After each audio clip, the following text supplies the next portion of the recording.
അയ്യപ്പൻ്റെ സ്വർണം കട്ടതാരാണ്? അറിയാൻ വയ്യാത്തവർക്ക് ഈ ഉള്ളവൻ പറഞ്ഞു തരാം. പോറ്റിയെ കേറ്റിയെ സ്വർണം ചെമ്പായി മാറ്റിയെ എന്ന പാട്ട് മലയാളി ഏറ്റുപാടാൻ തുടങ്ങിയിട്ട് കുറച്ച് നാളായി. പക്ഷേ പാട്ട് പാടുന്നതൊക്കെ കൊള്ളാം, അതുപോലെ തന്നെ അല്പം ചിന്തിക്കാനും കൂടെ ഒന്ന് ശ്രമിക്കണം. സ്വർണം കട്ടതാരപ്പ സഖാക്കളാണ് അയ്യപ്പ എന്ന് പറഞ്ഞതാണ് ഒരുപക്ഷെ അടുത്ത കാലത്ത് നാം കേട്ട ഏറ്റവും വലിയ കള്ളം. ഇത് നുണയാണ്, ഇത് നുണയാണ്, നുണയാണ് എന്ന് കാര്യകാരണ സഹിതം തെളിയിക്കാൻ മാർക്സിസ്റ്റ് പാർട്ടിയിൽ ഒരുത്തനുമില്ല. സൈദ്ധാന്തിക തലതൊട്ടപ്പനായ ഗോവിന്ദ മാസ്റ്റർക്ക് പോലും എന്തുകൊണ്ടോ മൂള പ്രവർത്തിക്കുന്നില്ല എന്നത് വളരെ നിരാശാജനകമാണ്. ശബരിമല അയ്യപ്പൻ്റെ അല്ലെങ്കിൽ ശബരിമല ശാസ്താവിൻ്റെ സ്വർണം കട്ടത് സഖാക്കളല്ല. എന്തുകൊണ്ടാണ് ഞാൻ അത്ര കട്ടായം പറയുന്നത് എന്ന് ഞാൻ നിങ്ങളെ ബോധ്യപ്പെടുത്തി തരാം. നിങ്ങൾ ഈ വീഡിയോ ആദ്യം മുതൽ അവസാനം വരെ കണ്ടിട്ട് ഞാൻ പറയുന്ന കാര്യത്തിൽ നിങ്ങൾക്ക് ബോധ്യം വന്നില്ല എങ്കിൽ ഞാൻ നിങ്ങളോട് ഓരോരുത്തരോടും വ്യക്തിപരമായും കൂട്ടമായും മാപ്പ് അപേക്ഷിക്കുന്നതായിരിക്കും.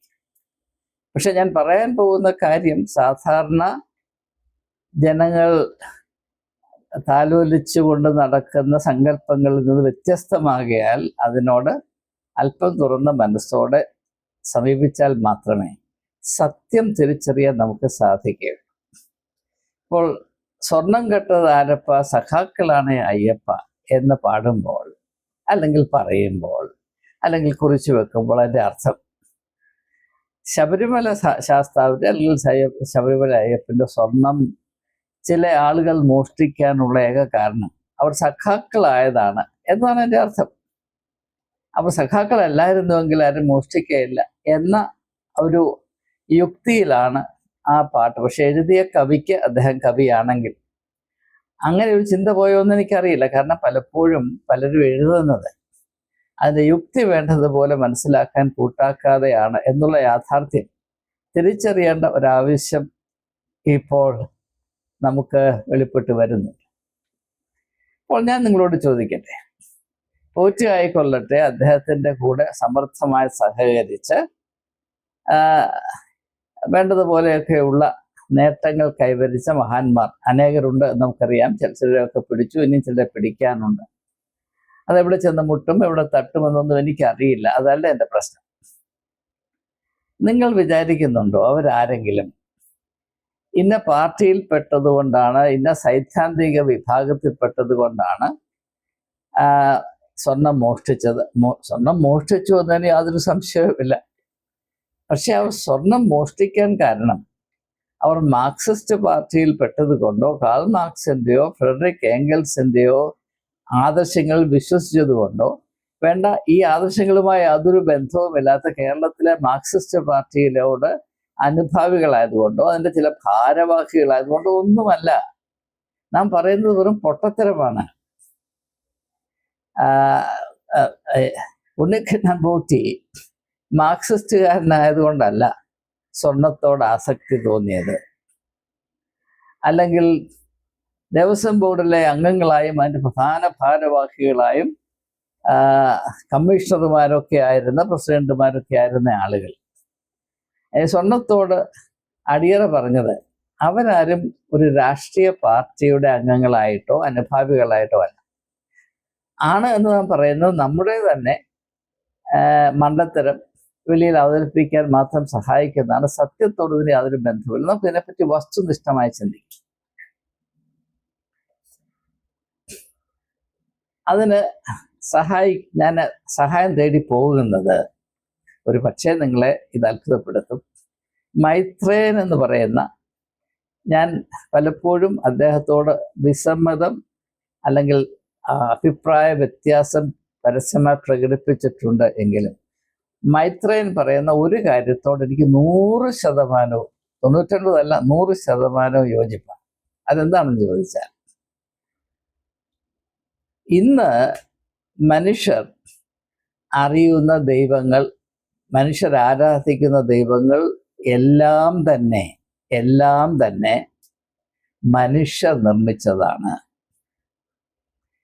ദൈവം മനുഷ്യനെ സൃഷ്ടിച്ചു എന്ന സങ്കല്പത്തിലാണ് ലോകത്തിലെ ആത്മീയമായ ദാർശനികത, സ്പിരിച്വൽ ഫിലോസഫി ആരംഭിക്കുന്നത്. എന്നാൽ അതിൽ നിന്നും തുലവും വ്യത്യസ്തമായിട്ടാണ് മതങ്ങൾ രൂപീകരിക്കപ്പെടുന്നത് എന്നത് നല്ല ചരിത്രബോധമുള്ളവർക്ക് മാത്രമേ തിരിച്ചറിയാൻ സാധിക്കുകയുള്ളൂ. ഞാൻ ഏതാണ്ട് 1.5 വർഷത്തിന് മുൻപ് ചെയ്തൊരു വീഡിയോയിൽ മതം എന്നാൽ മനുഷ്യനെ സൃഷ്ടിച്ച ദൈവവും മനുഷ്യൻ സൃഷ്ടിച്ച ദൈവങ്ങളും തമ്മിലുള്ള ഒരിക്കലും അവസാനിക്കാത്ത സമരമാണ്, അല്ലെങ്കിൽ സംഘർഷമാണ് എന്ന് ഞാൻ പറഞ്ഞിട്ടുണ്ട്. മനുഷ്യനെ സൃഷ്ടിച്ച ദൈവവും മനുഷ്യ സൃഷ്ടിച്ചുകൊണ്ടിരിക്കുന്ന അനേക ദൈവങ്ങളും തമ്മിലുള്ള ഒരിക്കലും ഒടുങ്ങാത്ത, അവസാനിക്കാത്ത സംഘർഷത്തിന്റെ മേഖലയാണ് മതം എന്ന് ഞാൻ മുമ്പ് പ്രസ്താവിച്ചിട്ടുള്ളതാണ്. അത് എൻ്റെ ആത്യന്തികമായ വിശ്വാസമാണ്.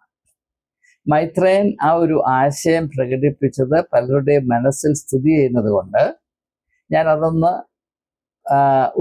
ഉല്ലേഖനം ചെയ്ത് ഒന്ന് പരാമർശിച്ച് ഈ ചിന്ത നിങ്ങളുമായി ഘടിപ്പിച്ചാൽ കുറച്ചുകൂടെ നിങ്ങൾക്ക് വ്യക്തമാകാൻ സാധിക്കുമെന്നത് കൊണ്ടാണ് ഞാൻ മൈത്രേയനെ അല്പം ഒന്ന് ചാരിയത്. മറ്റു പല കാര്യങ്ങളും എനിക്ക് അദ്ദേഹത്തോട് കാതലായ അടിസ്ഥാനപരമായ അഭിപ്രായ വ്യത്യാസമുണ്ട് എന്ന് നിങ്ങൾക്കറിവുള്ളതാണ്. അതും ഞാൻ ഈ സമയത്ത് അടിവരയിട്ട് പറയാം. അപ്പോൾ മനുഷ്യൻ എന്തുകൊണ്ടാണ് ദൈവത്തെ സൃഷ്ടിക്കുന്നത്? ഇത് വളരെ വ്യക്തമായി ധരിച്ചെങ്കിൽ മാത്രമേ നമുക്ക് സത്യസന്ധമായി ഈ ഒരു വിഷയത്തെ മനസ്സിലാക്കാൻ സാധിക്കൂ. മനുഷ്യൻ ദൈവത്തെ സൃഷ്ടിക്കുന്നത് ഒരൊറ്റ കാരണത്താലാണ്. അതൊറ്റ വാക്കിൽ പറഞ്ഞാൽ മോഹം എന്ന് പറയും. മോഹം, ഇംഗ്ലീഷിൽ കവറ്റസ്നെസ്, അല്ലെങ്കിൽ കുറച്ചുകൂടെ പരിചയമുള്ള വാക്കാണ് ഗ്രീഡ്. മോഹം. 10 കൽപ്പനകളിൽ ഒന്നാണ് മോഹിക്കരുത്. അതിന് കാരണം എന്താണ്? തികച്ചും എക്കാലത്തും അറിയപ്പെട്ട ഒരു യാഥാർത്ഥ്യമാണ്. മനുഷ്യൻ മതമേഖലയിൽ ഭക്തി പൂണ്ട നിൽക്കുന്നത്, മത ആചാരങ്ങൾ അനുഷ്ഠിക്കുന്നതിന്, മതത്തിൻ്റെ സംരക്ഷണത്തിന് വേണ്ടി പോക്കറ്റിൽ നിന്ന് വല്ലതൊക്കെ ഇട്ടുകൊടുക്കുന്നത് അവൻ്റെ മോഹം പൂർത്തീകരിക്കുന്നതിന് വേണ്ടിയാണ്. അവൻ്റെ ഏക പ്രേരണ അവൻ്റെ മോഹമാണ്. നാം മതത്തിൽ നിൽക്കുന്നത് വല്ലതും കിട്ടാനാണ്. അതുകൊണ്ടാണ് ഏതാനും മാസങ്ങൾക്ക് മുൻപ് ചെയ്തൊരു വീഡിയോയിൽ ഞാൻ ക്രിസ്ത്യാനികൾ മുഴുവനും കിട്ടന്മാരാണ് എന്ന് പറഞ്ഞു. കിട്ടണം. ദീപസ്തംഭം മഹാശ്ചര്യം, നമുക്ക് കിട്ടണം പണം എന്ന് പറഞ്ഞാൽ മതത്തെ ആകമാനം അടക്കി ഭരിക്കുന്ന മനുഷ്യന്റെ താല്പര്യവും അവൻ്റെ സമീപനവും പ്രതീക്ഷയും എല്ലാം അതിലടങ്ങിയിട്ടുണ്ട്. കിട്ടണമെന്ന ഒരേ ഒരു താല്പര്യത്തിലാണ് മനുഷ്യൻ മതത്തിൽ നിൽക്കുന്നത്. അതിനുതകുന്ന വിധത്തിലുള്ള ദൈവസങ്കല്പങ്ങളാണ് മനുഷ്യൻ സ്വരപ്പിടിപ്പിച്ചെടുക്കുന്നത്. അതിന് തക്കതായ ദൈവങ്ങളെയാണ് മനുഷ്യനുണ്ടാകുന്നത്. ഉദാഹരണമായിട്ട് മനുഷ്യർ ദൈവത്തെ സങ്കല്പിക്കുന്നത് മനുഷ്യന്റെ തന്നെ സ്വഭാവത്തിലാണ്. കാരണം മനുഷ്യർക്ക് എന്തെങ്കിലും കിട്ടണമെങ്കിൽ 2 കാര്യം വേണം. ഒന്ന്, അവരെ പോലെ ഉള്ളവരിൽ നിന്നായിരിക്കണം. ഇപ്പൊ സിംഹത്തിൽ നിന്നൊന്നും കിട്ടാനോ, മുതലയിൽ നിന്ന് വല്ലതും കിട്ടാനോ, അല്ലെങ്കിൽ ആനയിൽ നിന്ന് വല്ലതും കിട്ടാനോ, ആനയിൽ നിന്ന് കിട്ടും, പിണ്ടം അത് നമുക്ക് വേണ്ട. അപ്പം നമുക്ക് വല്ലതും കിട്ടണമെങ്കിൽ നമ്മെ പോലെയുള്ള ആരെങ്കിലും ആയിരിക്കും. അതുകൊണ്ട് മനുഷ്യൻ അവൻ്റെ രൂപത്തിൽ ദൈവത്തെ വിഭാവന ചെയ്യുന്നു, അങ്ങനെ സൃഷ്ടിക്കുന്നു. അങ്ങനെ ദൈവത്തിന് നമ്മളെപ്പോലെ നമ്മുടെ കൈകൊണ്ടുണ്ടാക്കുന്ന അക്കോമഡേഷനൊക്കെ കൊടുത്ത് വേണ്ട ചില പരിപാടികളൊക്കെ റെഡിയാക്കി ദൈവത്തെ ഇങ്ങനെ സന്തോഷിപ്പിച്ച് നിർത്തിയിരിക്കുക.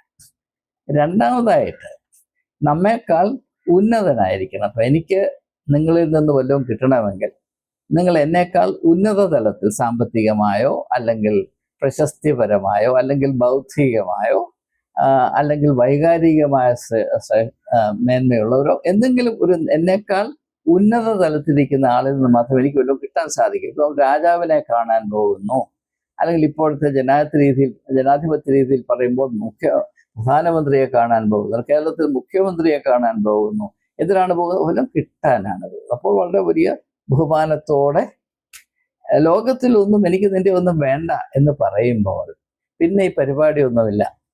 ഞാൻ പണ്ട് നിങ്ങളോട് പങ്കിട്ട ആ ഡയോജനീസിന്റെ കഥ നിങ്ങൾ മറന്നു പോകരുത്.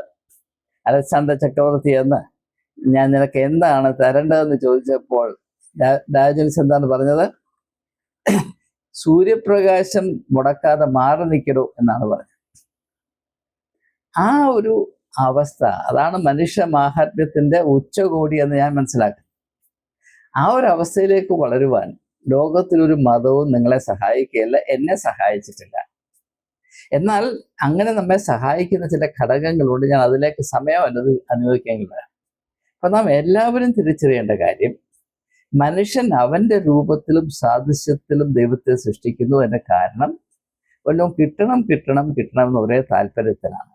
ആ താല്പര്യം സഫലീകരിക്കണമെങ്കിൽ അവനെ പോലെയുള്ള ഒരു പ്രതിഭാസവും എന്നാൽ അവനേക്കാൾ ഉന്നതമായ കഴിവ് കൂടിയ, ശക്തി കൂടിയ, സമ്പത്ത് കൂടിയ, ഉന്നത തലത്തിലിരിക്കുന്ന എന്തെങ്കിലും ഒരു സങ്കല്പത്തിൽ നിന്ന് മാത്രം വല്ലതും കിട്ടാൻ സാധിക്കും. അതുകൊണ്ടാണ് ദൈവമേ നീ സർവശക്തനാകുന്നു, നീ കൃപാലുവാകുന്നു, നീ അതാകുന്നു, നീ ഇതാകുന്നു, ഞാൻ നിന്നെ സ്നേഹിക്കുന്നു, നിനക്ക് വേണ്ടി ജീവൻ നൽകാൻ ഞാൻ തയ്യാറാണ്, എൻ്റെ ജീവനേക്കാൾ നിന്റെ സ്നേഹം എന്നൊക്കെ പറയുന്നവർ ഒറ്റ വാക്കുകൊണ്ട് നമുക്കത് മനസ്സിലാക്കാം.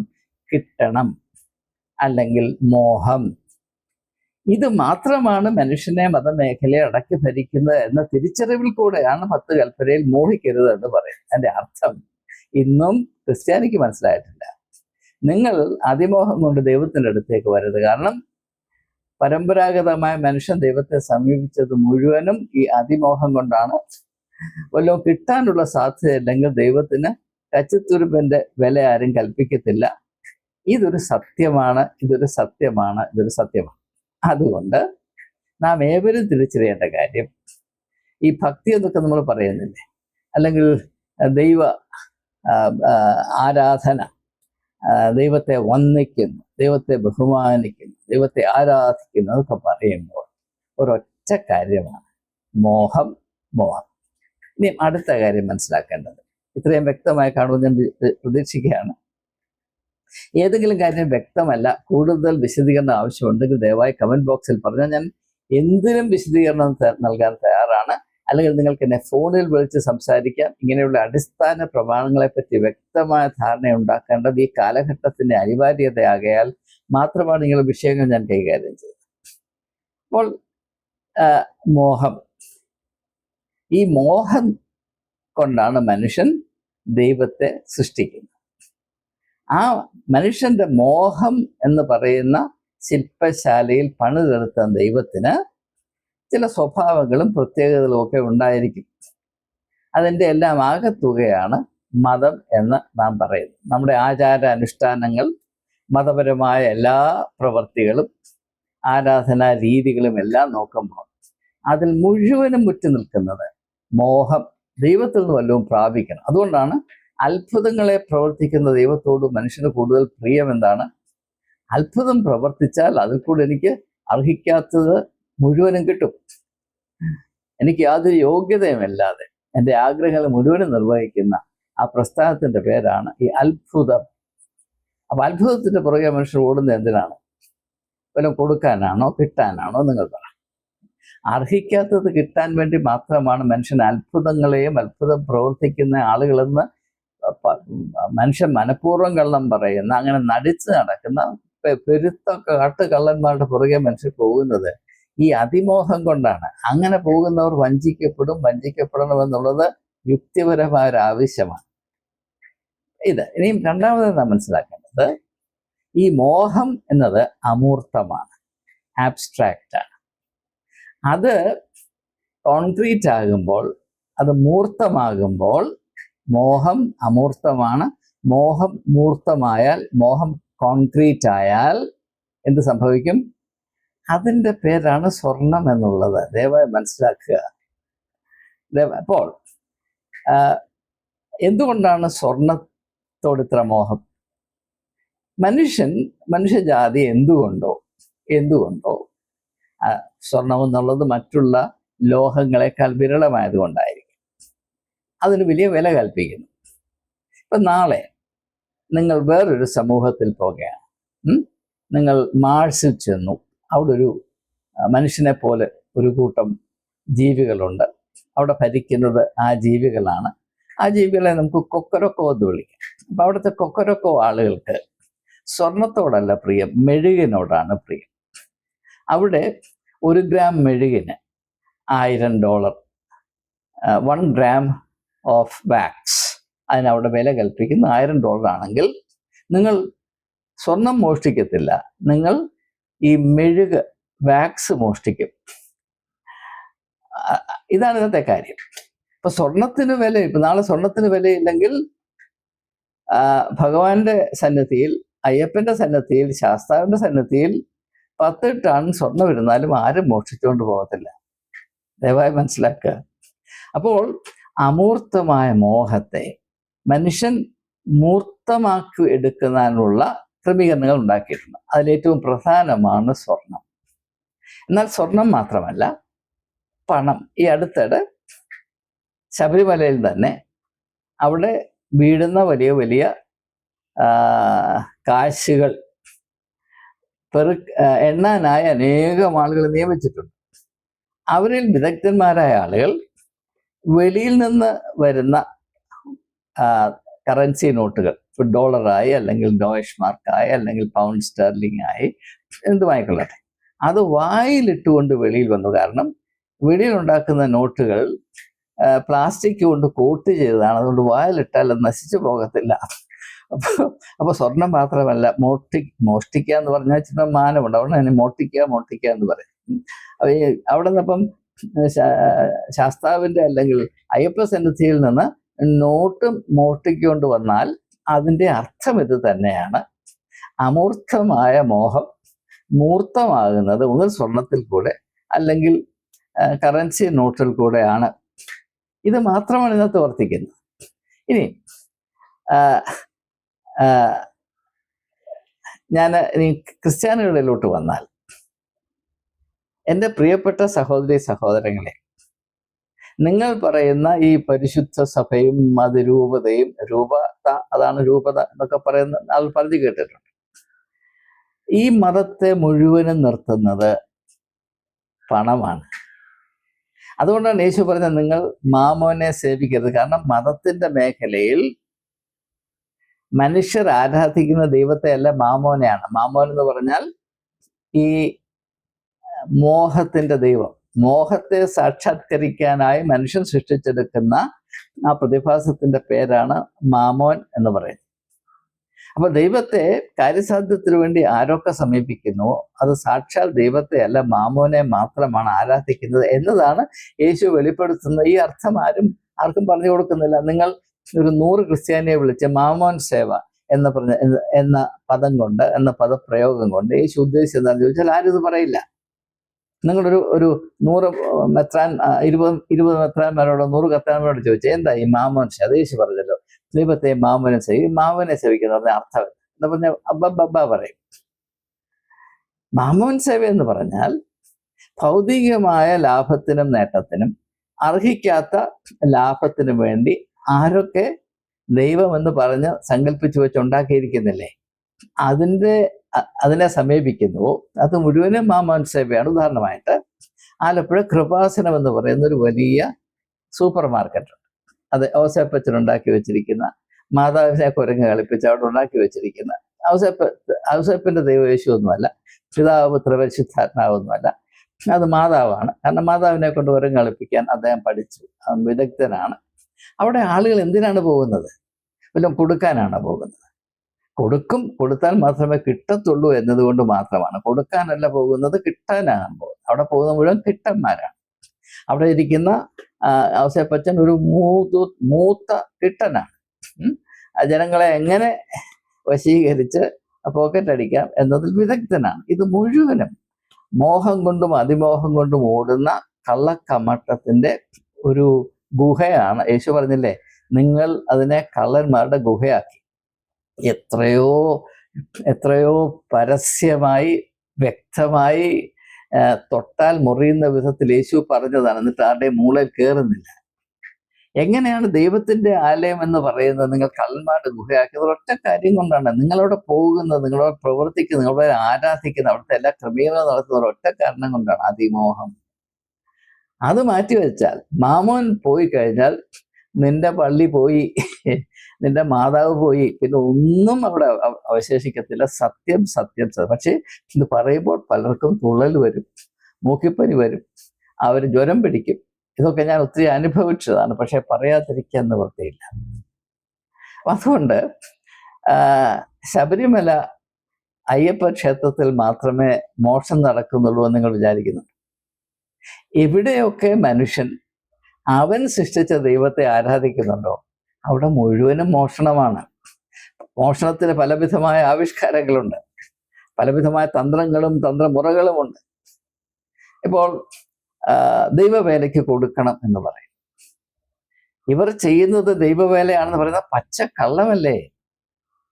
കള്ളം പറഞ്ഞ് മനുഷ്യനിൽ നിന്ന് വിശ്വാസത്തിന്റെ കെയർ ഓഫിൽ വാങ്ങിക്കുന്നത് മുഴുവനും മോഷണമാണ്, മുഴുവനും മോഷണമാണ്. ഒരു സ്ത്രീ പ്രസവിക്കുന്നു, ഒരു ക്രിസ്ത്യാനി സ്ത്രീ പ്രസവിക്കുന്നു.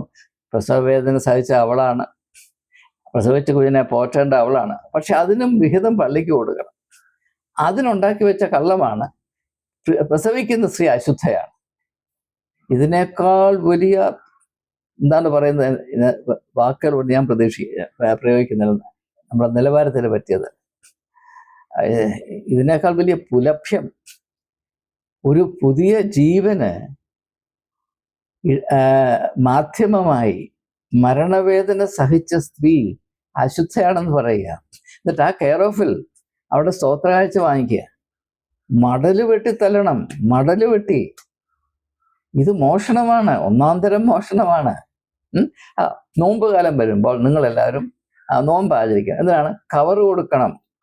നോമ്പ് കാലത്തും ഏതെല്ലാം വിധത്തിൽ ജനങ്ങളുടെ പോക്കറ്റടിക്കാമോ ഇതാണ് പരിപാടി. പറയാതിരിക്കാൻ നിവൃത്തിയില്ല. ഇനിയും ഞാൻ വേറൊരു കാര്യം പറയാം, ക്രിസ്ത്യാനികൾക്ക് മനസ്സിലാകുന്ന കാര്യം ഞാൻ. ആദ്യ പുസ്തകമാണ് ഉൽപ്പത്തി പുസ്തകം. അതിനകത്ത് 2 സഹോദരന്മാരുണ്ട്. ആദാമിന്റെ ഹവ്വയുടെ മക്കളാണ്, കയീൻ എന്നും ഹാബേൽ എന്നും പേര്. എന്തുകൊണ്ടാണ് കയീൻ ഹാബേലിനെ കൊന്നത്? അത് ആരാധനാമധ്യാണെന്ന് മനസ്സിലാക്കണം. കയീൻ സഹോദരനെ ഹാബേലിനോട് എന്ന് പറയുന്നു, നമുക്ക് പോയി ദൈവത്തെ ആരാധിക്കാം. ആരാധനയ്ക്കാണല്ലോ, ആണല്ലോ. അവിടെ വെച്ചാണ് ആദ്യത്തെ കൊലപാതകം ഉണ്ടാകുന്നത്. വേദപുസ്തകത്തിലെ രേഖപ്പെടുത്താൻ എന്തെങ്കിലും കാരണം ഉണ്ടാകത്തില്ലേ? അതിന്റെ അർത്ഥം ഇത്ര മാത്രമാണ്: കയീൻ ഹാബേലിനെ കൊന്നത് അവന്റെ മോഹം കൊണ്ടാണ്. ദൈവം ഹാബേലിൽ പ്രസാദിച്ചു, അതുകൊണ്ട് അവന്റെ മോഹത്തിന് മുറിവേറ്റു. ആ മോഹം നിലനിർത്തണമെങ്കിൽ സഹോദരനെ കൊന്നേ പറ്റൂ എന്ന് പറയുമ്പോൾ, അങ്ങനെ സഹോദരനെ മാന്യമായിട്ട് നൈസായിട്ട് കൊല്ലാനുള്ളൊരു സാഹചര്യമാണ് ഈ ആരാധന എന്ന് പറയുന്നത്. നമ്മുടെ എല്ലാ ആരാധനയിലും ഇങ്ങനെയുള്ള സ്വഭാവങ്ങളൊക്കെ ഉണ്ട്. ഇപ്പോൾ ഓർത്തഡോക്സ് സഭയും യാക്കോബ സഭയും കൂടെ ഒന്ന് ഒരുമിച്ച് കൂടി ഒന്ന് ആരാധിക്കുമ്പോൾ അറിയാം സഹോദരനെ കൊല്ലുമോ തല്ലുമോ വിഴുങ്ങുമോ എന്നപ്പോൾ നിങ്ങൾക്ക് മനസ്സിലാകും.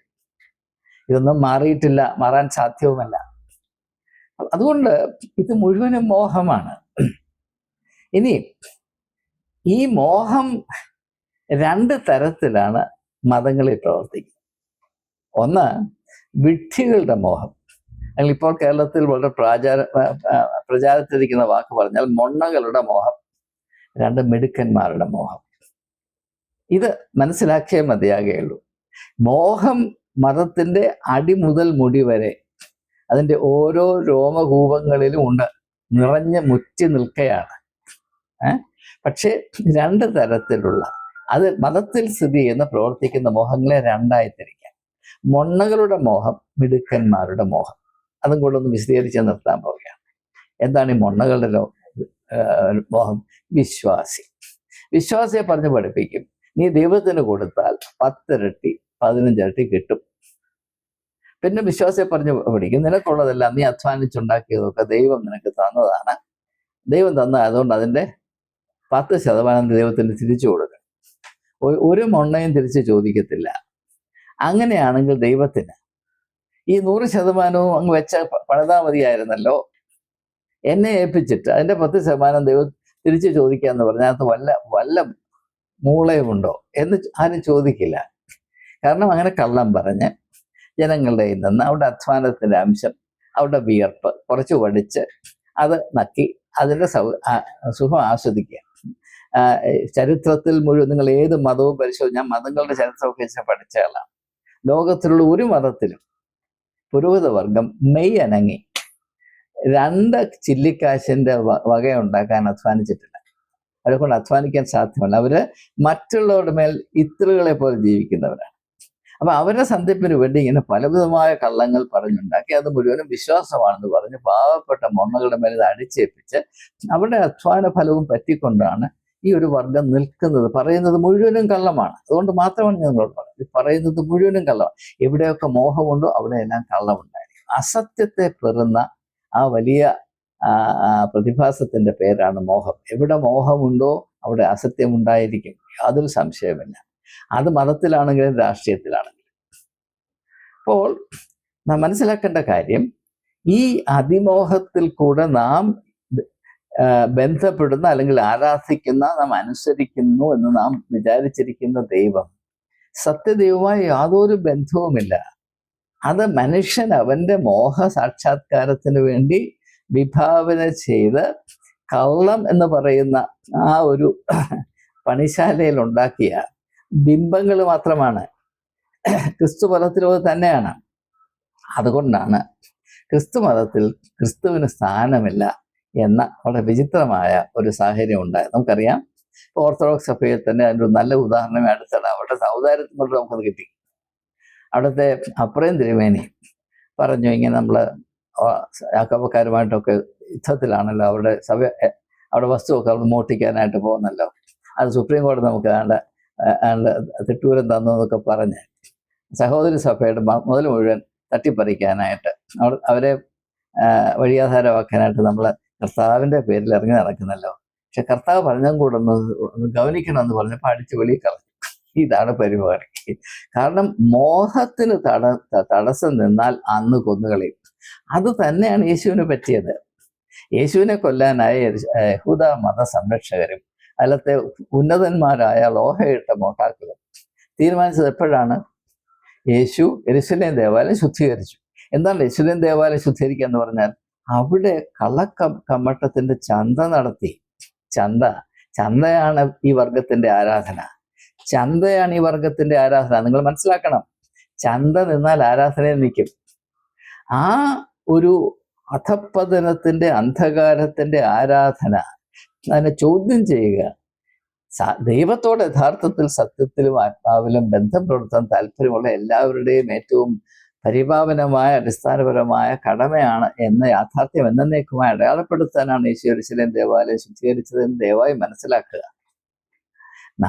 നമ്മെ സംബന്ധിച്ചിടത്തോളം ഈ അതിമോഹം കൊണ്ട് ആവിഷ്കരിക്കപ്പെടുന്ന എല്ലാ കാര്യത്തിനും ഏറ്റവും ഉദാരമായ സംഭാവന ചെയ്യണമെന്ന് മാത്രവുമല്ല, അങ്ങനെ സംഭാവന ചെയ്യാനായി ജനങ്ങളെ പ്രേരിപ്പിക്കാൻ പുരോഹിതവർഗം എപ്പോഴും ഉപയോഗിക്കുന്നത് അവിടെ പുങ്കത്തരത്തെ ഒന്ന് ചൊറിഞ്ഞു കൊടുക്കും.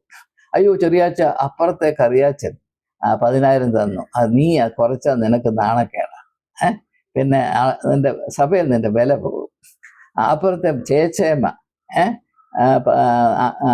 5,001 തന്നു, അപ്പൊ ഇപ്പോഴത്തെ മറിയാമ്മ എന്ത് ചെയ്യും?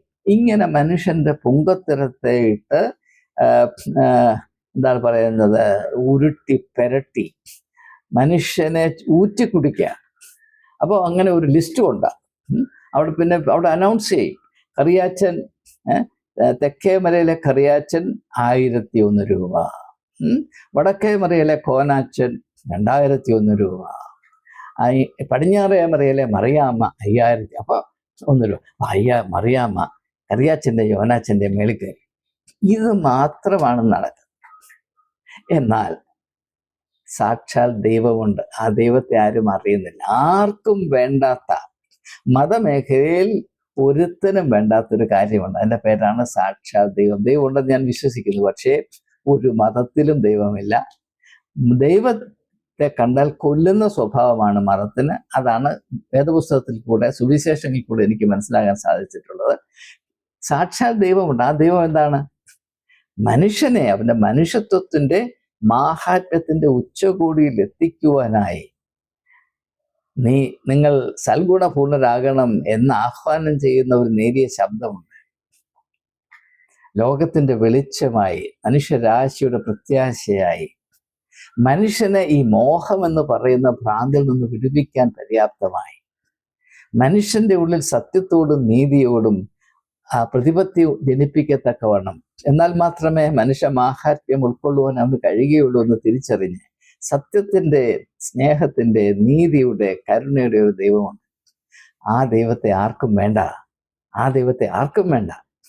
ഇപ്പോഴത്തെ നമുക്കറിയാം, ഭാരതം മതരാഷ്ട്രീയം ഇങ്ങനെ മുന്നേറുകയാണ്. അത് മുഴുവനും അതിമോഹമല്ലേ? അതിമോഹമല്ലേ? രാമക്ഷേത്രം പണിയുകയും കോർപ്പറേറ്റ് മുതലാളിമാരെ ഊതിവെറുപ്പിക്കുകയും ചെയ്യുന്ന ഒരേ പരിപാടിയാണ്. അത് രണ്ടും കൂടെ ചേരുമ്പോഴാണ് മതത്തിന്റെ, രാഷ്ട്രീയത്തിന്റെ ഉത്തുംഗ ശ്രേണിയിലെത്താൻ സാധിക്കും. ഇത് മുഴുവനും മോഹമാണ്, മോഹമാണ്, മോഹമാണ്.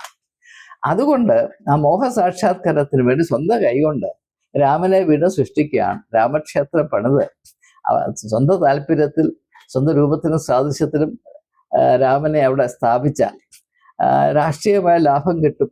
അതിമോഹത്തിന് ഒരടിത്തറ പണിയാം എന്നതിനപ്പുറത്ത് യാതൊരു ഭക്തിയും ഇങ്ങനെയുള്ള കാര്യങ്ങളിലില്ല. ക്രിസ്ത്യാനികളാണെങ്കിലും ഏത് മതത്തിൽപ്പെട്ടവരാണെന്നും മനുഷ്യൻ സംഘടിതമായി മതം സൃഷ്ടിക്കുമ്പോൾ അവിടെ മനുഷ്യനെ സൃഷ്ടിച്ച ദൈവത്തിന് കാലുകുത്താൻ ഇടമുണ്ടാകുകയില്ല. മതങ്ങൾ തമ്മിൽ യാതൊരു വ്യത്യാസവുമില്ല. എല്ലാ മതത്തിലും ഇത് തന്നെയാണ്.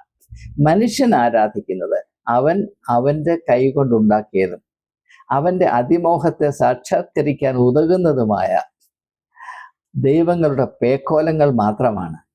അതിന് അനുയോജ്യമായ ആശയങ്ങളും വിശ്വാസ പ്രമാണങ്ങളും ആരാധനാ രീതികളും മാത്രമേ ഉള്ളൂ എന്ന് മനസ്സിലാക്കുക. അതുകൊണ്ടാണ് യേശു പറഞ്ഞത്, നിങ്ങൾ മതത്തിൽ നിന്ന് വിമുക്തി പ്രാപിച്ചാൽ മാത്രമേ ദൈവത്തോട് അടുത്ത് വരുവാൻ സാധ്യമാകുകയുള്ളൂ. ഞാൻ ബദ്ധിതരെ വിടുവിക്കാൻ വന്നു എന്ന് യേശു പറയുമ്പോൾ ആ ബദ്ധിതർ മതത്തിന്റെ അടിമകളായിരുന്നുവെന്ന് സുവിശേഷത്തോട് വിദൂര ബന്ധമുള്ളവർ മനസ്സിലാക്കും. പക്ഷെ അങ്ങനെ ആരും പറഞ്ഞ് നിങ്ങളെ മനസ്സിലാക്കത്തില്ല. യേശുവിന്റെ ദൗത്യത്തിന്റെ സുപ്രധാനമായ ലക്ഷ്യം മനുഷ്യനെ മതത്തിന്റെ അടിമത്വത്തിൽ നിന്ന് വിടുവിച്ച് ദൈവത്തോട് ഒന്നാക്കി തീർക്കുന്നതിൽ കൂടെ മനുഷ്യ മാഹാത്മ്യത്തിന്റെ വെളിച്ചം കൊണ്ട് ഈ പ്രപഞ്ചം മുഴുവനും നിറയണമെന്ന അതിവിശാലമായ അത്ഭുതകരമായ ആത്മീയ ദർശനത്തിന്റെ ആവിഷ്കാരമാണ് യേശു എന്ന് പറയുന്നത്. ആ യേശുവിനെ വെളിയിൽ ചവിട്ടിക്കളഞ്ഞിട്ട് നാളേറെയായി. എന്നാൽ മാത്രമേ ഈ അതിമോഹത്തിന്റെ കരിഞ്ചന്ത വലിയ ഭക്തി ആദരവോടുകൂടി നടത്താൻ സാധിക്കുകയുള്ളൂ. ഇതിൽ പെട്ടുപോകുന്നവർ മൊണ്ണകളായി തീരും. അവരുടെ വ്യക്തിത്വം മരിച്ചുപോകും. അവരുടെ ഉള്ളു പൊള്ളയായി പോകും. അവിടെ തലച്ചോറ് പിണ്ണാക്കായിരിക്കും. അവരുടെ അവസ്ഥ കണ്ട് സഹിക്കാൻ വയ്യാത്ത ദുഃഖത്തോടു കൂടെയാണ് ഞാനത് പറയുന്നത്. അതുകൊണ്ട് ശബരിമല ശാസ്താവിന്റെ സ്വർണം കട്ടത് സഹാക്കളൊന്നുമല്ല. അത് കട്ടത് നാം എല്ലാവരും സൃഷ്ടിച്ചു വെച്ച അതിമോഹത്തിന്റെ ദൈവസങ്കല്പമാണ്. ഈ ദൈവസങ്കല്പത്തിൽ കൂടെ വളർന്നു വരുന്ന മനുഷ്യന്റെ കാഴ്ചപ്പാട് മോഷണത്തിന്റെ കാഴ്ചപ്പാടാണ്. മോഷണമാണ് മിടുക്ക്. അതുകൊണ്ടാണ് കഴിഞ്ഞ ഏതാനും ദിവസങ്ങൾക്ക് മുൻപ് ഞാൻ ചെയ്തൊരു വീഡിയോയിൽ മതത്തിൽ കാക്കുന്നതും കക്കുന്നതും ഒന്നാണ് ഞാൻ പറഞ്ഞത്. മതത്തിൽ കാക്കുന്നതും ഇപ്പം ദേവസ്വം ബോർഡൊക്കെ ഇതെല്ലാം കാക്കാനായിട്ട്, സംരക്ഷിക്കാനായിട്ടാണല്ലോ. കാക്കുന്നതും കക്കുന്നതും ഒന്നാണ്. കാരണം എന്താണ്? ഇതിൻ്റെ ഉള്ളിൽ മുഴുവനും മുറ്റു നിൽക്കുന്നത് മോഹമാണ്, അതിമോഹമാണ്. ആ മോഹം മനുഷ്യനെ ഭരിക്കുന്നിടത്തോളം കാലം അവൻ്റെ ഉള്ളിൽ നിന്ന് വരുന്ന മുഴുവൻ കള്ളമായിരിക്കും. അവൻ്റെ കൈകൾ ചെയ്യുന്നത് മോഷണമായിരിക്കും. അവൻ്റെ വ്യക്തിത്വം ചെന്നായുടെയോ കള്ളൻ്റേത് യേശു പറഞ്ഞല്ലോ, മോഷ്ടിപ്പാനും മറുപ്പാനും മുട്ടിപ്പാനുമായി അല്ലാതെ കള്ളൻ വരുന്നില്ല. കണ്ടാലും ചെന്നായ്ക്കളുടെ ഇടയിൽ കുഞ്ഞാടുകളെ പോലെ ഞാൻ നിങ്ങളെ അയക്കുന്നു. ഇത് മനുഷ്യന്റെ സ്വഭാവം ഇപ്രകാരം വൈകൃതമായി തീരും. മോഹം അവനെ അടക്കി ഭരിക്കുമ്പോൾ ഒന്നുകിൽ അവൻ കള്ളനായിരിക്കും, അല്ല അവൻ കടിച്ചു കയറുന്ന ചെന്നായായിരിക്കും.